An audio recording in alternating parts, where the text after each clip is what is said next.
wanted to start the show talking about the Sarasota and Manatee real estate statistics.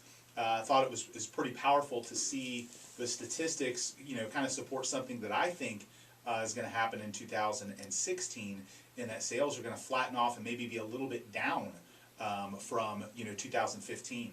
So one of the things I saw, Michael, it looks like there were 1,671 combined sales in both counties in Sarasota and Manatee, which was up from November, which is pretty typical here in Florida. We see a slowdown in November and a pickup in December, but down slightly from December 2014. So the trend in Sarasota, Manatee has already started, that we've started to predict in Tampa a little bit, where we'll still see prices rise, but with a lack of inventory, I think we're going to see sales be a little flat or maybe slightly less than last year as things start to get a little unaffordable, and lack of inventory continues to be a challenge. So Michael, you guys seen similar things that the statistics support?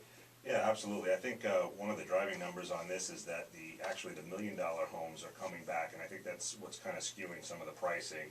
I mean, inventory is low, but yeah, these rise in prices of 22% and 12% for Manatee County, I think are really driven by the record-setting numbers of $1 million. So when you have some $4 and $5 and $6 million home sales, it really pulls the value and the average prices up. Correct.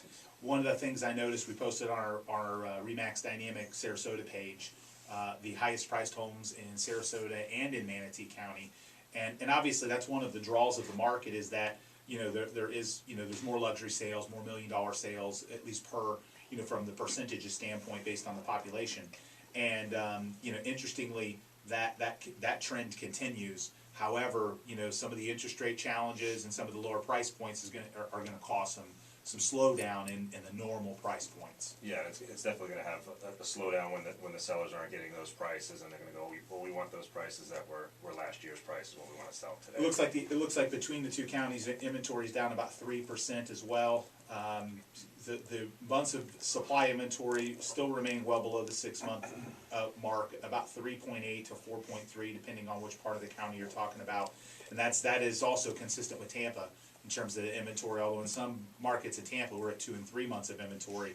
We've talked about this on the show. We talked about this with David Graham too, about the cash versus financing, and kind of the inventory challenges and some of the problems that presents, because buyers get frustrated without inventory, and then they decide to get discouraged and jump off.